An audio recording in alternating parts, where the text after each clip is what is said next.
دم باش تماشاوان تلفزيونا روجافاج برنامج روشو بير ريزو سلافي من بوا وبو مهفاني مي ريز دارجي هنا مجارة خلقا برنامج عمي إيرو سر نشانا ججنان دولا إزدايتي ده دبن سيوانا في مجارة ده أمي مهفاني خورا سر ججنين اولا إزدايتي قرقشة بكن شخو مهفاني مجي ماموستا هدية شمو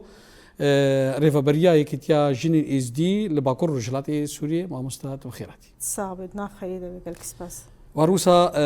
ولات عفرين ماموستا او هم اندامي مالباتا إز دي انا ماموستا تجيب خيراتي سباس قالك سباس ماموستا براسيجي مجارك وسا بركي علي قالك تماشاوانا فان جشنين إزدايتيا أو ريو رسمين جشنان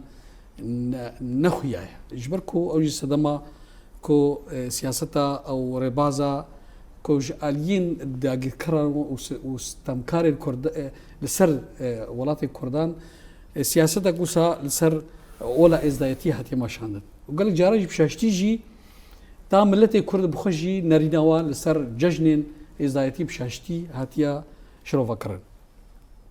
ما مستعنها وك سري الصلاة إزديان ياد بيجن أولا إزديان شكينا شكنجي دا دس بيدك وبوشي كو أو سرصال نا الجور زاينا بيخبري مسيحة وكيف زانن كو أو تشكي جداية أولا إزديان يعني سلافوريز بو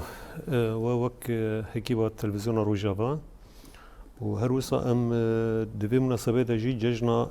طيبت قلي كردو قلي يزيدي ام بيروز لكن هروسا ججنا عالمي همية بيروز لكن جبرقو ايصال صالكي طيبت بوتديد هندري هيفا كده ججنا خريستيانا يجدر باس بو ججنا مسلمانا جي عالم مسلماني يجدر باس بو هروسا ججنا يزيدي جي ev çi mane dide yani didirok da her çaqas kesê desivdar derketine û kesê necatperest derketine ev gel di hindirê va cejnata digîne hevdû bi hevra jî va cejnê di hindir taybet axa mezûbet em de bi hevra jiyan dikin û cejnê pîroz dikin yani na ti behsa cejna çarşema serê Nîsanê dike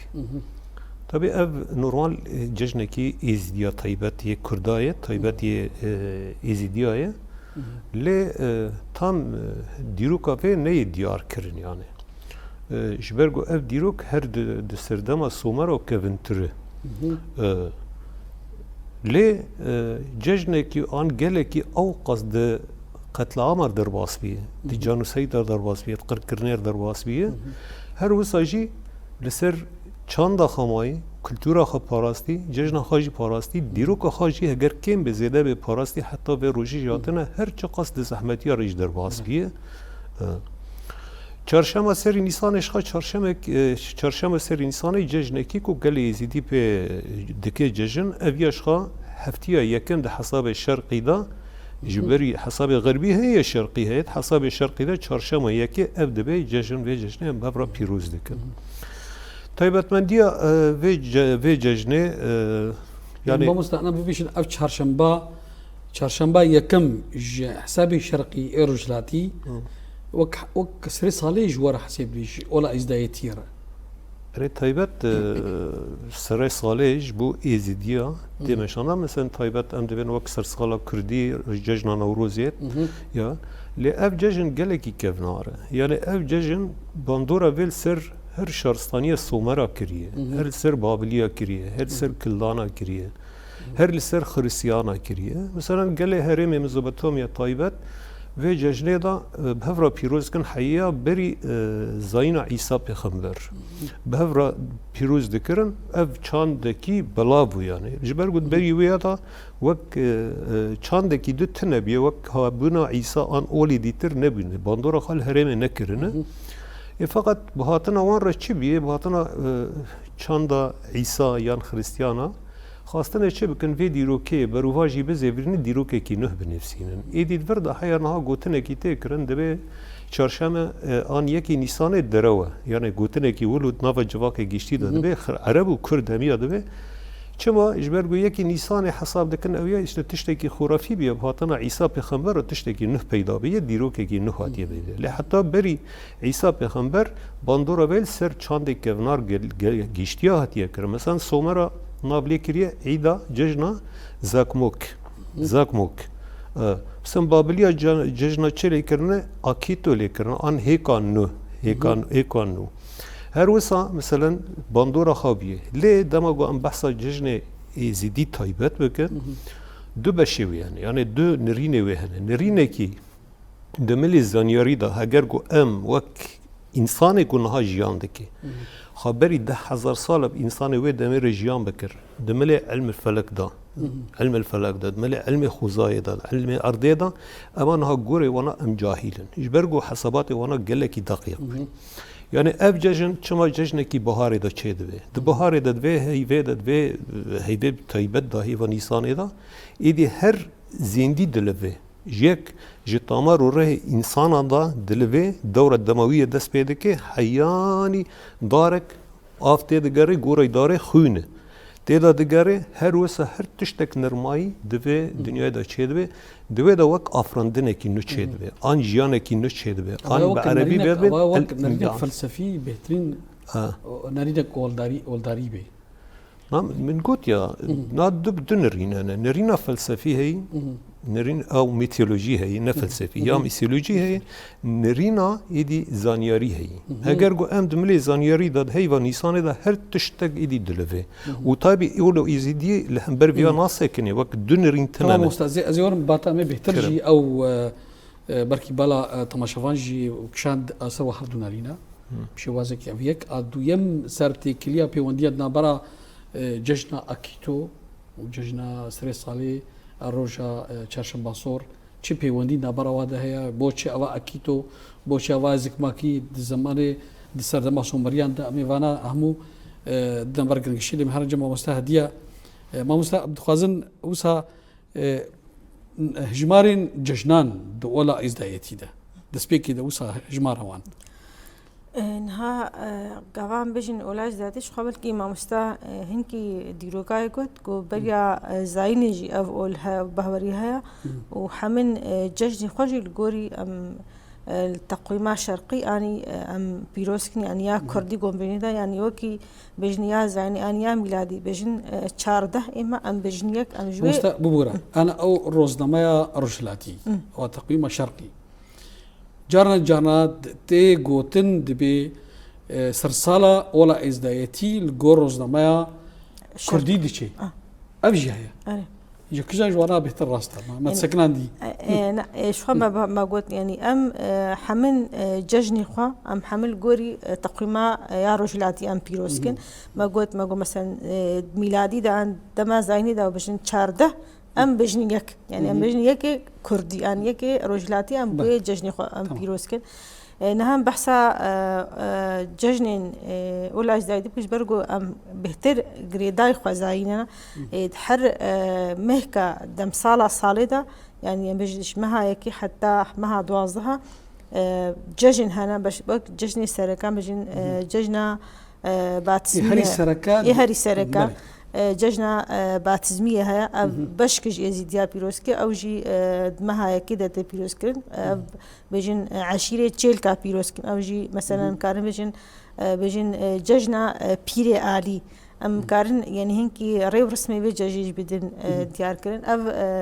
ججنا بيري عالي ما قلت يعني عشيرة تشيلكا أو بري بجن الملي باكر الوداري تبيروسكن هيدي درباسي تباهي ازيدية تشيلكا اقول بشي ديجي انا بجن شلو جغرافيا كردستاني هاتيا پرچکر سر چار دولتا اولو ازيدي جي هاتنا پرچکر سر هر چار جهه گو كرد لهنا ام بحثا ججنا باتزمية بكن ان ججنا بيري عالي اف ججن ريو رسمي حفتي كبر دوام كن ام بجن لحدي دست بيكي حتى لحدي أب حر روش كيجي أم بيجين ريو رسم كيها بيجين وستن هاد دسبيكي دا وصا هجماريا هجماريا سركا كيشي تقو باتزمية باتزميها يا خديلياس هيا مها ددوا أم بيجين ججنا روجيا هيا مها يا زهادة هيا ججنا روجيا قوم روجيه ایزی گرم خن جشن ایزی یعنی جشن ایزی همه ایزی جی پیروز کرد چهارشنبه سری نیسانی هیا چهارشنبه سورا مها پنجاده بجن خلمت هیا مها پنجاده هر وها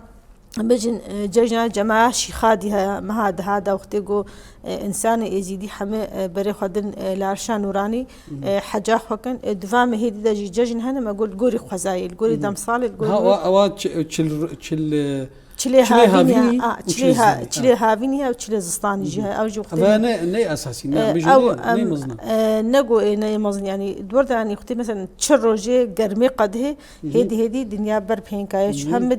چلی زستانی داشی یعنی او در دماغو گل کی دنیا ته دسرم بجن چلی زستانی پشتی چلی زستانی هدی دنیا بر گرمایی چی یعنی ام کارن بجن گریدای خزایج برگو اول اجزاتی بهتر گریدای خزای انسان یزیدی بهتر گریدای خزایج بروی کشی جشن ما و رسمه حمل گوری خزایتین پیروز کرد. بله. باشه مهر جمع مستا بهتر سر نرین فلسفی و زانیاری امی تکسب کن کو گریدان اوی بشوازه کیوسا کور به اولا ازدایتی و شخوا اولا ازدایتی جی مروفتی و تی دیروکا کردان. او نرينا فلسفية او تدبيجين نرينا زانياري كو لسر اولا ازدايتي اتخوازم بشي وازكي وهورجلي تجمرا شروفا بكي يعني طيبت ججنة كوهنة ججنة انا بي بيروز كان ججنة ايزيديا طيبت چاندا زاغروساي يا مزغوتو چاندا زاغروساي مثلا اوكي بزانن زاغروس او هرما بنگهین شهرستانیا مروتی تیدا پیدا بیه شهرستانیا مروتی تیدا پیدا بیه ابججن خوزاین یعنی بهتری اولا کو دنیای ده یک و بیرو باوری خوب خوزای همی رنگ خوزای تو خوزای جی حرام ناکی تو جی حلال ناکی همی وکب دکری مثلا آف آر بای و همی خوزا دناو دا بیا وک نرخ جبوخا نرخ پیروز دبینه پیروز دبینه مثلا اف ججن دسری دا ام ما في جن وندانه کن لی ما في مرج وندانه کن لی دسری دا اف ججن گو هنه جنا پیدا کرن مثلا هر شش هیوا فستیوال هر شش هیوا هر دمکی فستیوالاتنه چیکر اف جن دندره وان سقمیا چای زاگروستا برفا چای زاگروستا جیان دی جمدیا او جیان جمداندن ایدی جنج بو خادکر درفته کی کو برهم پیش بخستن مثلا اف جل دروتن اف همی رنگ جیانا گناهان تیدی جیان دکن لیوگره کی دیروکی سک دست جنه دیروکی داتیه چکر دت سردم از بستانه دا عینی دمه دا روجی گرتیه عینی دمه دا خارنو امکان کم بیه مجبوره به خوزای را بیگ بیه عینی دمه او روجی گردانه وی مثلا خارنه و دوی دمه دا امکان نبی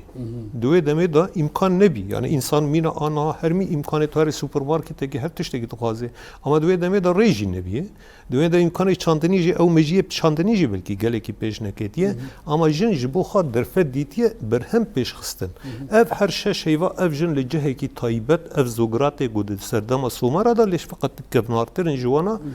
در دور اوی جوینا مثلا جنه کی اف جل چیکر نه جنه کی اف پیلاف چیکر نه جنه کی اف ماس چیکر جنه کی اف ماستی سی پنری سیرک چیکر یا جنه کی اف نظام چی چیکر اف برهم بپرا پار بکرن لی مثلا سکت طیبت مندیه ججنا سرسال نیسانه دا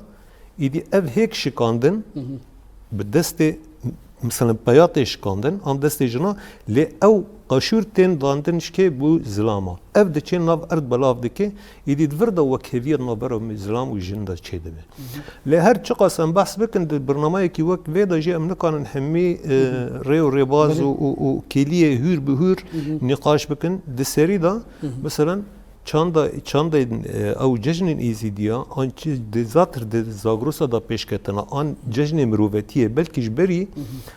جبری كرد و تايبت إزيديا دنيا دا جيش نهاتي ناس موسى أنا هناك خبر برا نافا كوراهيا ديرو كيبكن أنا دمكو سومري ناف ليكرنا زك ماكي قالوا سومر وسا أبخوا ولا واجي أولك إزدايتيبو تاكو أبنا ليكرن يعني بيجو من وقت ديروك دبيجي يعني لكل فان ديروك يجي يقول نفس عندنا يجي ولا سومرش خا ولا إزدي بيه ولا إزدي بيه هروسا بيشتي مثلا بابلي جاتنا أوز طبعا ولا إزدي بيه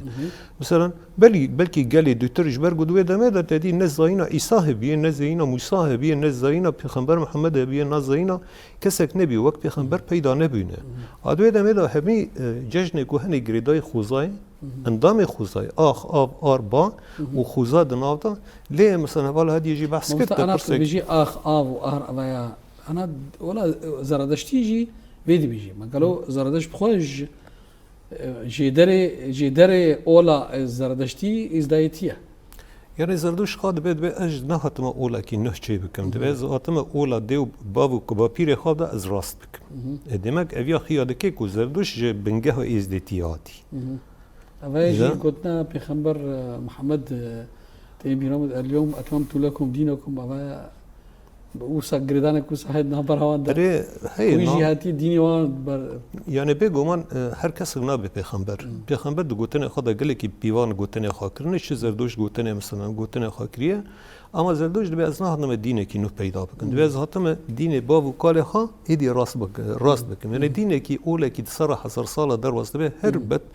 راستي انحرافتي يعني هنا كيد بتي او كسي قوتين وانا ناس تكلم مثلا د چاندا مي مزبطه چاندا مي رجلات انا ويندا مثلا ده باش ممست هدي امي جاردي فغرن ججنا شخوا سرنافا بجارة خلق يجي او سيمبوليتا ججنان دولا ازدايتي ده انا دسبيكي تقو باتزمي او تشي سيمبوليتي هي بيجي نشانه وي هي الباء ولا ازدايتي ريو رسمي هناك بيهتمون ريو رسمي ام بيجين ججنا باتسمي اني ججنا بيري آلي بيري آلي جي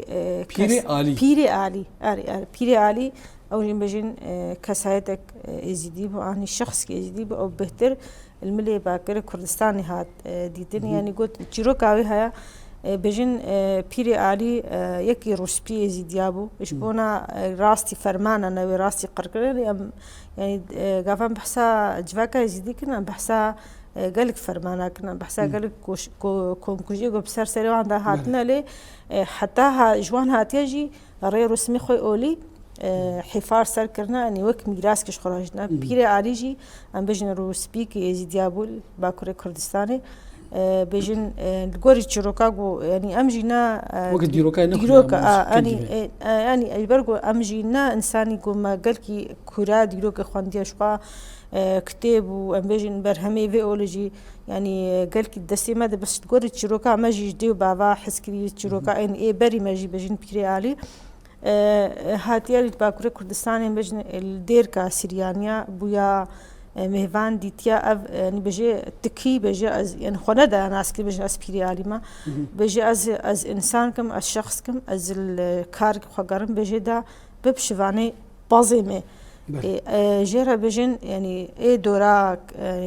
وي ديري اني بجن كشي وي ديري جير بجن اف انسان كي عادي ام بينن يعني صواليوي روبرو سر آوي سر خوارني بيغ او جي خورنشتي اف سوال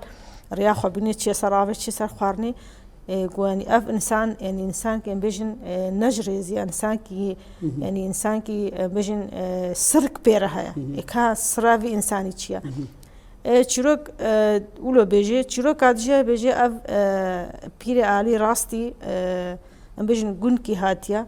بيجي فاديتنا ذبيحه قرانا يعني شخوش في مسألتي ذبيحه قرانا بيجي جماعه بيجي كا بحر امد في ذبيحه ده بيجي ما ذبيحه قران دي ناب على جرم خدا بيجي وقت في ذبيحه جوارا از زندي بكون چه بدن من بيجي يعني وقت بيجي يعني بيكن تشلو ذبيحه وكري بيجي الغوري تشروك يعني وقت بتشتكي ميسولوجيا بس گوشتی و دبیحید ناف چرمی داو که رابی سرخوا وکی ام بجن دبیحه ساغ بی يعني وقت بيجي سرك برها وك معجزة كي وك معجزة كي بيجي ونتش بدن بيجي يعني جوي أمسرو بي بدن تجبر ويك أف ججنا باتسمية حفتي كي بردوام كي ما قلتش لحد حتى لحد بردوام كي وروجيتي ده روجيتي ده بس يعني بيجن روجي شلو تدها أم بحسب كن روجا لحدة دستبيك حتى لحدة مجن روجا لحدة بجن روجا باقجية هر إنسان در دروخ باقش هو باقجيش حمو أول بهوريات هر إنسان كي أنا بجن باقجيش إيمانته روجا لحدة بجن باقجيا روجا دشنبه وسيشنبه ناني مرياج برجو تميجي وقت جواك أزدي مريه خوش بير ناكن يعني الجوري إمكانه هر إنسان كي بري حجير بو حلاو بو خرمة بو نان بو يهري أساس نان بو خيرا مريه خاطر خستن دشنبه وسيشنبه چهارشنبه ما بحثا دبي حيكر هر انسان كي جوه ججنه چيك ما بحث كرم بجن عشيره چيل كا ججنه چيكن عشيره چيل كا كدربن اللي بجن هر چهار پرجا هر چهار پرجه دنيا بجن يعني بجن ازيدي شرق وشام في ججنه چيكن سري مالي فردا دبي حكي بكرني جوي دبي حيجي واي جهوزو الى چيل كان تاني اري او جي جبو كرمتا بيري آلي جوي دبي حيجي ام تشيكن وك دايك بهترم شلون في كاراب ما مسبح سكر يعني جنان ازيديد نافا جفاكا خذا قدري قيمتي وقدري وهي جوي دبي حي حفت پرچاج ملی راست حفت پرچاجی گوری حفت روزی حفتیه تین باشقه کرن و تین کلاندن بری روز هری آوا ام نوا پرچه بجن پرچه پیری عالی ام حاضر کن ام دینن کلکی و بیراجی ام چراچی کن چراجی ابجن جاوس بیا نشانه پیری عالیا پرچه و صوق و چراج جاوس بیا ام وا چراجی چکن وک مومایا ام چکن ام دهن داكن وهمجي ام نان تشيكن ام نان سر دستي خو تشيكن بجن صوق او ناني ام تشيكن وك قرصار روجياتي وك قرصار روجي 12 شخ عملدن ونيفيجي 4 شاخكن يعني 12 روجي مهي صالي ونيفيجي 4 يعني او هر 4 دم صالي صالي بجن صان هابن ام في چارشم حتى سروبي وي دبي حجي ام باقشكن او جي روش كاوي باشقه هيا روجا پیشنبه ام بجی روجا گری هر انسان ته زیارت مالبات که انسانی گودلی وان شف مابن وان هفتینی یعنی ام بجن روجا خیر خوشیه روجا پیشنبه ام بجن شیرانا پیر عالی ام دینن او تشتی ما گوتی پرچانا سوکن چرایا حتى جنم ابو آوا پرچم ام بجن دانا پیر عالی ام سر جلكا باقش دين ام چرا خوجي هر انسان كي يعني هر فرد كي جوي مالبات چند ام بجن شخص بي مالباتنا ام چرا وان چيكن ام چرا كا پچكي مزن بجن چرا پيري آليا ام بجن خداني مالي ام بجن خداني مالي حياتي هر انسان كي جوي مالبات تي چرا كا خبيخ دعاكش خورا ام بجن شيلانا پيري آليا بيشتي جو چرا مالباتي هات بيخسش خو او بجن او پرچه ما بحثي كلمه كلاندي کس جی نخوی حتی گو ام در نخن امی پرچه کی جوی گوشتی و نان کی جی بجن سوق و وی دانه جی امی در خم بدن مالبات کی يعني جيراني من ام فرق ناكش برغوختت خيرا خدت نابت كجان بهورتش كجان دي بيجي خيرا خبدا ولينا برستش كبهورتش كجان اولي ام خيرا خدن او جراي ازيدي بمسلمان بس بهترت في الجنيه ده امدن ازيدي امدن شيخه او جراي ماي صبح ايفارين بيتيخن حتى جو بي رجال حدي ناني قوم تشيكن ام سي رجانا تشيكن روجا لحدي ام بجن صرصار وبعد سميو بيروز بي يعني قول حسابي رجلاتنا رجلاتي ام كتن صالان يعني ما هاي كم كتن صالانو ديسا دايك تشنسر غوري مريخو تشتي جوج دستيوان در يعني برغو ام تميجي ام مريخو ببهر نهل يعني نها بحثي كن يجبو چهارشنبه سر نيسان امي ورن بحثاوي جيب كن اب بجني باتزمي في اوايتي بيروز كرن ما هاد الدوا بجن خد الياس يعني يا خضر الياس دباش امي هرب موستا جاردي ميل دبا تمام موستا تشتيكو بالا مرودك شين ولا ازدايتي ده رنج وهيك افا شو هاتا اوي دو لا ازدايتي يعني رنج جعلي كيما وهيك بوشي هيك بوشي الرنج يعني حتى انسان هبونا إنسان پیدا کرنا إنسان جهيكي هر دارك جهيكي هر هبونا جوهي الدنيا ده هميش هيك اف ايك اساسا جياني حتى مثلا هيفا جياني هيفا نيساني دزماني كردي كيفن نافي خا نه جياني دنيساني ده هر تشت هيك كي كيزوكي كيدا هيكا خادكي برحياني مثلا ده اما انسان وك ميري ازيدي انساني ازيدي تايبت منابن انساني ازيدي جنو مير يعني هر ده ججنا نيسان ده البامه مثلا ده كلتورا مدى زواج حرامه احتراما جو خوزاير اش طبيعته اف طبيعته جوهي خون لواندن هيك پیدا کرن شتوكي كيدا حيا كيسكي كيدا وحيا هبونا دندر لاشي جنه كيدا جي او هيك زلام يعني علميا مرة بفكره هيك احتراما رنجي كرة أرضية اف أردي قوان سرجيان دكن أو جي وك رنجي أردي هيكية احتراما جهبين را وقت بين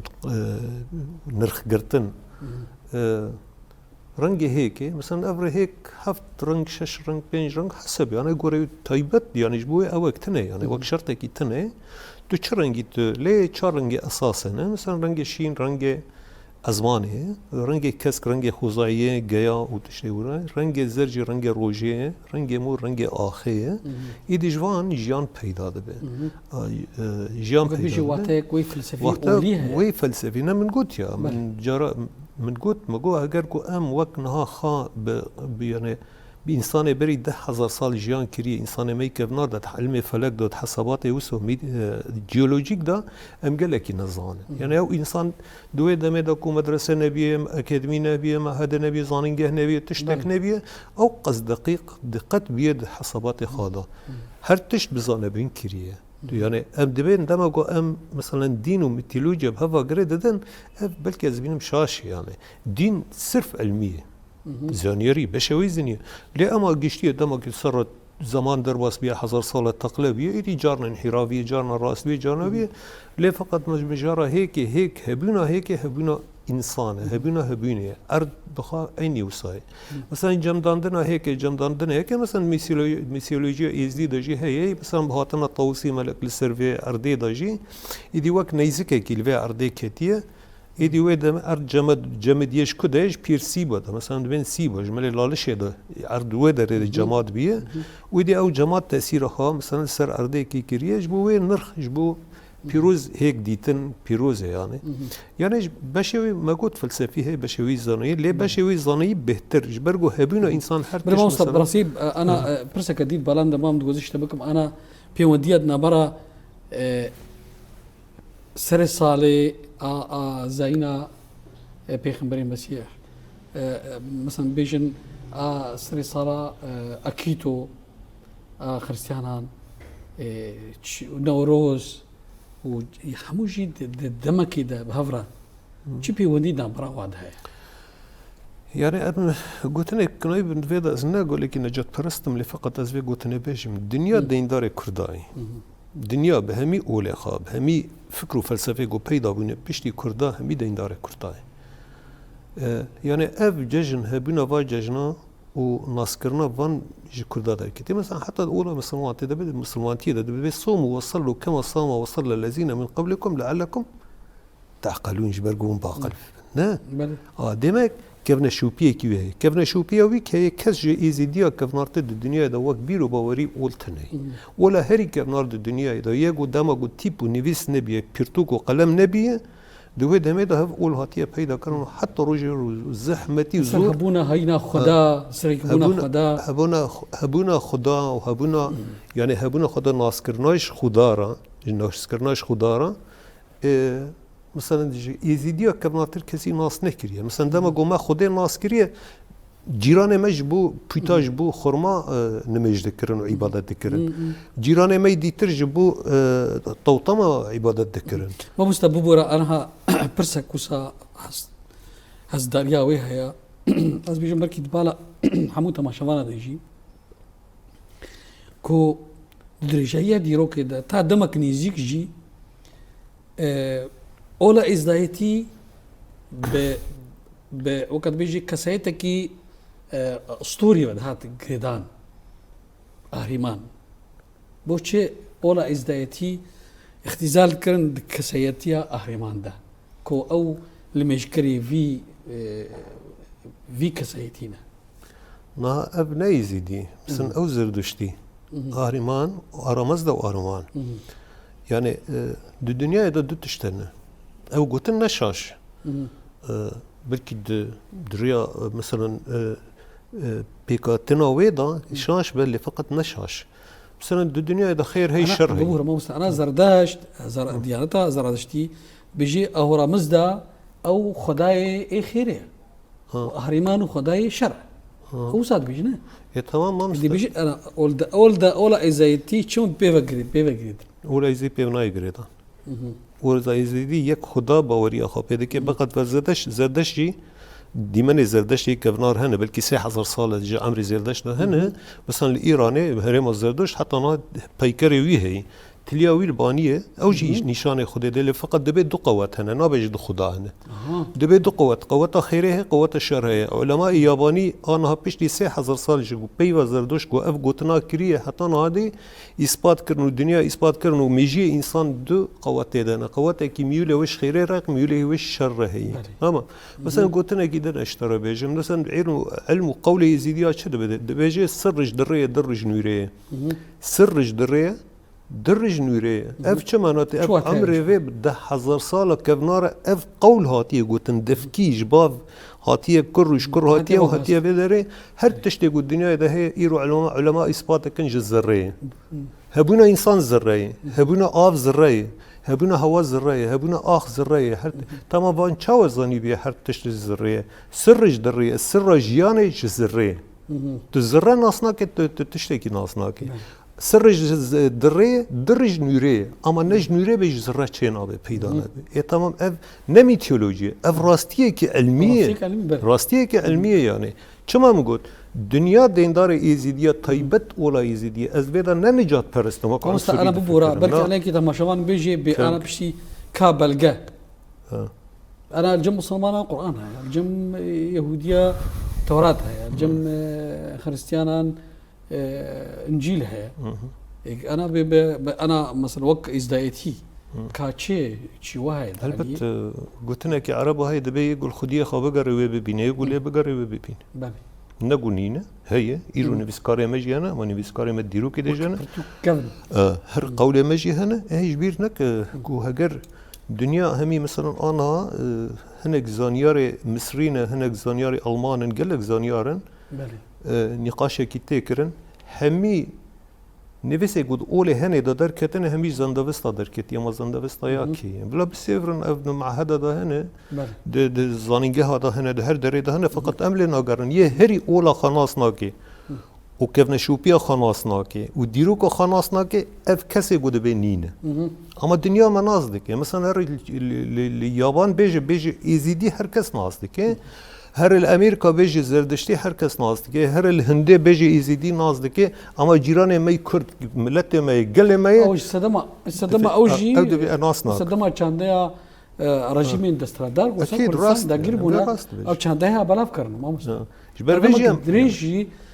ما تفن ما نزاني اولا ازدايتي يعني ببرن ازفي يعني دشمن رشكري بحصاره صال اف اولو بيرو باوري رش كريه مثلا جيران ماي كرد ممريس سرجي دكر مثلا انا خارن گوش دبرجيرا دو خارنا يزيدي ناي خار تمام اف نا دجمنه ماي بشت دريا هاتيه بشت بحرا هاتيه جيران ماي ده بير او يزيدي بين چل سروي نجات پرستي حاكم مجيوي نجات پرستي بي عنصريات بي بله اواجي بس جيك وكرداش عبدو بخي ما مستاجر دي انفكرن ججدين خا تتخوازي تشيكي سر هيك بيجي جبو تشي رنگ دبن بو تشي هيك وكا برسمج ما مستكر يعني ما مستا واتا هيك دا يعني ام بيجن الكوري بهورياما ام بيجن دنيا تحفتي كده هاتيا باكرن غاوا جو خدي اذن دا طاوس ملك كو بايا بعرضي بيجي الشامية كرا سب چهارشنبه كرا خلاصة يعني نبرا الشامية حتى چهارشنبه الدنيا تحفت رجع دا كوننا دنيا هاتا باكرن دنيا آف بو يعني هيك جيب معناته بري هيك بكرين بيجي مثلا وك عافية يعني سبيكاوي زركاوي بشتي جو هيك جمدة يعني سبيكاوي باش قبي زركاوي باش قبي يادن جينها ام بيجن تشتي السائل يعني بعربتي قال تشتي روحن حمي سر درجة جمداندني هاف دقري باش غيني هيك سر درجة قرمي هاف دقري يعني هات هيك بخنا بابا جمدي هاف دناقري ناكلي يعني هاف باش خنا غيني انت بكليني هاف دقري افجي يعني همجي ام بيجن رنگي صوش ما مستبح سكر قاوا جو خوين جاني انسان ده حمي خوانوك يعني وقتين بحثا خونيك جاني انسان ده خوزاي جيبي يعني انها وقتين بحثا ججنا خد الياس بكن بيفا جريد برضو ما يعني ام خوزاي بيفا جريد ججنا خد الياسا وقتين بيجن برهم بري جود يعني جود كات بري جود تاوج عرضي دمها نيسان ده كامله يعني كاملة خدرتي خم بيجن نيس بي نوك بي جنم بي جبه تاوج عرضي جو كها نيسان سمبلي دركبن هيدي برب جو برهمي خطشي بك سمبل سمبلي جنم سمبلي خدا أجري جبه نيس بنوك هيدي برهمي خدا يعني بهتر جوي تي وكي هيك يعني الكلا كهيك يجي أم بيجن أم كليجات شيكن يعني كليجات جي إيمانا إنها بيجن إما الجمع أم بيجن جنم إيمانا يبرقو أم سرجيان كن تشتيقو أم كأم خسرجيان كأم بيجن إيمانا يعني أنا أبغى مست جارنا تيجو تدي بيججنا هيك يعني وصل بتهيبتي هيك يعني ما بحسا نها ما بحسا كونك كونا دنيا شلو هاتيا فاكرن دوی مهانی ساند اف کونه هاتیا فکرنی او هیکا گو ما مستبح سگری جیان سر هاتیا فکرنی او هیکا گو ام بجن خده سر خدا توصی منك بایا بو عرضی گو قلت تشتي هاي مثلا شيء ام بجن دارستان باشقه كريا باشقه كريا باشقه كريا كهني تشي كنا جم تشي كنا بجن دريا تشي كنا حر تشتي يعني كونا دنيا ونها خطيت الرنج دنيا انا بجن ام بجن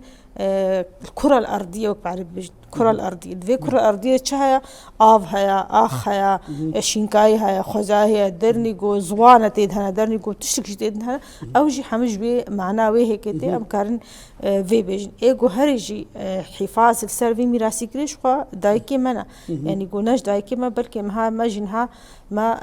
هيدي بهزار سالا جو قركرن فرمان هاتيا كرن سر أولا ما ليه ما حفاظ سر كريا ما رنجي هيك حفاظ سر كريا ما تشلو أم هيكا خوا أم بكالين تكو وقتي دا أم يعني كلاكاوي أم كلاكا هيكي أم كليتشا تشيكن كليتشا جيش آرت تشيكنيش جنمتي تشيكن يعني فهم برهمي خزاينة جو إنسان خسر جيان وك صرفاتي قلتن هيك جوان توقسي هري سركة ججنين إزدايتي بهترج جشنبه سري نيسان أنا بجين چهارشنبه هيك صوري هيك صور جي معناه يجي هم عم بيجن وكي دامار إنسان جو خونا خانوكن هم جين هاخت دهنة خو بديت خزايدة بهتر أو خش خجوك صور هنا أو خش خجوك صور بجين أو خش خجوك صور جي بخجي درماني قالك نخشيا جو إنسان بكارتيني بله ما مستأنها أو جشنين روجيا بيجن حمود جشنين روجيا جشنين ولا إزدايتي حمود روجيتي دهنا نحن روجتي مثلا ها بيجن ججنا خديلياس نهر إنسان قري هنكي بحسات ججنا خديلياس بكن شو خديلياس أنا بجنين ججنا بخوين تشتي خوين تيدانينا مها صابات إذا تيكرني ما قلت بري جوت حمد تشتي جو بزرة جو إنسان تابج عرضي شينتي أم بيجن نيسكن نوكن جانمن جاي حد تشتي بزر يعني أو أم واقع تشتاتين أم قليل بهتري خو جانمة أم دستاركن أم بيجن بيخون يعني تشكي خون تيدن حتى دويدا ميدا خوين نايرج عندن البرجو إنسان يعني حيوان البر زينا خويا هدي يعني أو كونه جو حيوان خجيتشيك يعني تكاثر حيوان يعني آفص به يعني مش قلتنا ما يكون أري ويتكوجن مهيدة يعني مها صباطي ده مها صباطي ومها آدار ومها نسان هدي مثلا بيجن صوال زي يعني أو مها دجانية يعني مها دجانية يعني مها حملة كو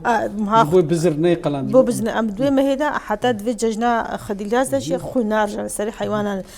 چنابي خوين تدهر لا أجبرو أم بجنا بخوينا ججنا بخوينيا افجي تبي روسكرن سر دروجه ام بجن خد الياس وخد النبي اوجي الجوري مسؤول جامع ام بجن افجي انساني مير خاص بون حتى انها بجن يعني مزار جيان لاشان ورادينها انه نردها هنا هردو جي بجن براي هابون قالك يعني بيجن فرمان سر إز ديارا كرن جبو ويجي أم بيجي جني بيروسكن مرخصون جبو مرخص جبو أولا خو جبو بهاري خو يعني أم قوتن كما إزيديها بيجي أم سري خدن أم أولا خنادن أم سري خدن أولا خن ججنا بخوين أم بيجني دا شو ما قلت بهتري خو جنما أم واتش تحمت قدنا هاف دقلين بمستنها براسيد دم هندك ما خازن تخيل دفان خلك الداوي ده بهترين سر ججنا برك تكذبكن أنا تشروجيا هافينيا تشروجيا زستاني أما شوانا يعني أفجي هر تشروجيا جو هري قرم إدهافيني دانا يعني بشتي داوية وادا مثلا بيجن دمها حفتادا دمها هشتادا أفهر مهي هري قرم دما هافيني دا جو مهانها هيدي بينين مثلا جوتي جوهرتني برب هنكايتشي همجي دستان تشلي روجي هري جمدي دما بيجن تشلي زستاني هيدي دست بدنيا دست بهيدي دست بقرمي كي أفجي روجي ويجي هنا إنسان هنا سرخو فرس كرنا قو تشر روجي تمامي قرن وإنسان هنا جي سرخو فرس كرنا دروجاش حفتي الشارشنبي وإني روجي قرن حتى ما خد ليها زي دروش هنا أوجي نهر إنسان قري كسي نافي خدرو الياس بي أبخو روجي قري ومالباط أوجي روجي قري يعني يزيدي حمي ناقرن يعني أفجي تشتري إجبار روجيا جي أستشكي بجم تشتكي بلكي الجم أولا ذاتي تاني هيا جنين إزيدي جيبو خاتونا فخرة أو جنكا خداوند بود ناوا جواكا زيديدا يعني ناوي بخوا غزال بو ناويش برغو خدا بو ناوي هاوش برغو بيروزياوي خستن خاتونا فخرة جنين إزيدي صاري جاركش بو روجي قرن أو جن بجنين وك هوارا خوغ هنيدا بجنين يا خاتونا فخرة ما بستريني يعني قولي روجا چارشنبه ام قرن أو بشتي روجي ايزي انا برغو انها ام سي روجي اساسي ام روجي ايزي قرن ام خن عيدا ايزي مثلا ام جبو طاوسي ملك ام روشكي قرن يعني ام جبو خداني مالي ام سي روجا قرن جبو شي شمس ام سي روجا حمي مثلا ام بجن روجي مانا اوجي حمي دمي صالج مها يازدها دستيكي حتى هي مها نيسان حتى بجن هي مها جج بس براستي دم هندكه و بركيد تخلك كده شو منكر حمود شيء ما في بدني ده لبرسك الثاني موز أو شارشنبه رش أبغى الجمو بايده لا شارشنبه رش جمع بحث ناي بحث كده أم نابج شارشنبه رش بمستا براسي تخلك داوي دم أو كده بيجي أو براتيا آخرتي وخشك آخرتي أو داري فلسفي وراماني أول داري ده بتشاوي كرت لي خموس يعني شخوك فرزك يد بيرو باوريا إزيديت أولا إزيدية فرزك هر إزيدية كي خشك براي آخرته هبه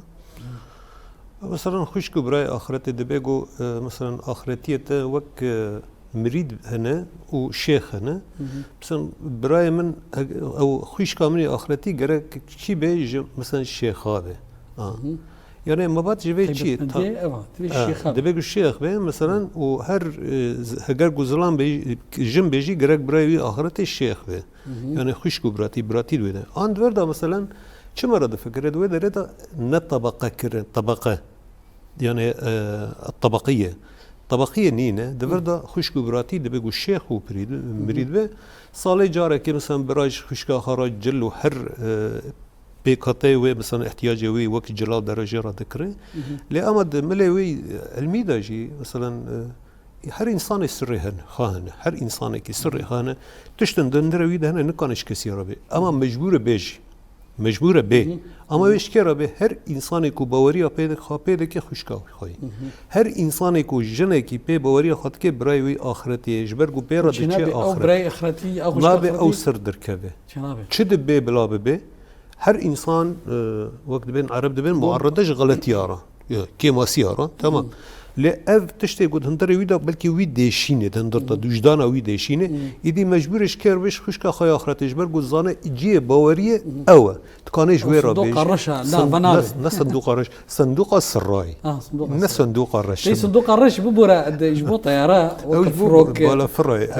وقد بيجي تشت بيناي تشبي او صندوق السراي اين دمي داجي او براي اخرتي صندوق السراي جبو خايا خا جبو خايا خا جبو شيور جبو برسك براسي نما دم او شفا براك تشبي وندياوي نبراوي با مسلمانا بليلة القدر شب أبا شف براك برات شب برات ولا أزبورم أو هفال هدية برسي ما بدي وجه مباشر طيب باشا أما مستعدية شف براك شيء وشكستيه شيخ عادي وهرديا راسيج دم نها عم بيجين أمنا عم بيجين شكستيه شيخ عادي همش خورتارج شبه همش كشكار شبه يعني زواج الخو حرام كن دلاشان وراني دا خدمته وكرهب أمنا برهب أم بشكستيه لعلشي كارو خدمته كن دلاشان وش باقجيا وش تقوسي قوتي دا كرنيش دجني قوتي دا حتى شو سرد لوفان يقع أفش بو أم بيجين شكستيه فرق معك جن بيزلام جي تشبش زلام شبه أفش بونا شكستيه لعرشيان شكستيه شخادي إجبو براتي الجمع برات نشانة خو براتي إنها يعني برات شلو تشيء كنا بجني شاف برات يعني ليلة القدر نظام قال كي معلومات مسرنين والجور ولا إسلام يا مسلمان يا ما بجني شاف برات شيء كنا لعشان ورانده شيء كنا آوا كهنيا سبي إيش آوا يعني أول ويدر شكفتك هبج شكفتها براتي آخاي بخوجي سبيا وآخيتينين آوا كهنيا زمزمتينين هنك ماست هبليكن أب إنسانين بحثك شكستيشي خادي وبراتي شيكن وقولوا جروفر بتوجك شيكن بجن براتها شي خادي يعني شو إنسان كي جو الشهف غيدي بيت براتها شي خادي بديدا الهف ورن نشان أخو براتي ناخن يعني تشكي أوليا آخا يعني بجني لما بخورناني حتى جارك ون حلقة كاتشي كان مكارني واتشتا حمج كابين أمشان وابدن بجن براتاشي خادي أبي حتشيجو البراتاشي خادي دوري جوات الضروبك يعني الخضر وكل ولا خضر يعني تبجي براتي صوند بخو تشينا بتبدروا صوند بخو يعني تنقال يعني أوجي خو براتي يعني وقتي أزبدم ما أزبرات بدم ما مستولات بو براي من يعني حتى مثلا براي آخرتي ما مستبح سكر وقتها خوه براي آخرتي جرنجي وبراتي تسليمي هفكر بو خوه براي آخرتي نها برسك نها براي آخرتي أخوه خوشك آخرتي ولا كدي شنابي لا طيبت إزديبن ما مستبح سكر الشيخ وبيراتشي بيجبرقوا الطبقة مثلا الشيخ أنا بير أنا مريد هنا وقتين مريد هري بريخو بدي لارشي برقون بجن لاشان وراني حجامي أساسية دوي خوه براي آخرتي شوي بكده مريد نابرا الشيخ وبيراد مثلا الشيخ كاريه كا مريد بخي خواه آخرتي بس أي مريد حسرا دوي الشيخ وبير بخي خوه براي خوي آخرتي حتى خوه براي آخرتي يكادن حتى دما إنسان شسر دلوفانيا خوجي أو غريكا سري بحسيكن غريكا سري فكي برات خدسي أو فكي برات هر إنسان كي يزيدي دوي براتك برهابه حتى دما إنسان شيء سد لوفانه خوجي برات كي خن دستوي بيجين الوي دنياي ما دنيا أو دنيا بيجين الوي دنياي أو برات نشانة ويجوابه إنسان كي يزيديا يعني برات نشانة يزيداتيا بل دفان ما هو أنا أب خوشكو براين آخرتي ولو فكرنا كيلي قلتنا وينا أبد شو أعطيك وي أولياء فلسفيين بيجن يعني تشتاقوا مقوتين دست بيقدر جوم وهر ري وري بازو ووك نافروك ولا يزدي أم همين كانن جشتي فكن هنتش هنا يعني هنتش هنا مرد جشتي ده جن كانه بيجي فقط أب مثلا خوشكو برا مثلا غريكا سيره دمكو إنسان دمره غريك سيره هي مثلا هبد هر كسي ده جه وغريكي بدك مثلا أو برا بدك أو خوش نابي ذات برا بدك براغ بدك وغريكي بدك مثلا براتي بيدا إذا أب ديسا جي غريداي هيك يعني أو برات رنجي ورنجي هيك رنجي براتها رنجي ورنجي هيك ما مستبراسي دم نما وما زي ديجستان ما مستا ولات أفرين مقلق سباسيات كلمة بجدار خش از هيفيدي كم كو برنامه ولو يعني كرت وكرد دبي بلكي فكرات تام ناجينه انسان ما تام شوان ما جبر بيجي اگر كي مسيه كي دو قلتنا ما ده جبر قدر فتو دم كيما ام نكان فكرات تام بيجينن ام ليبورين ج تام شوان خود بخزن هروسا جي بوسر كفتنت خازن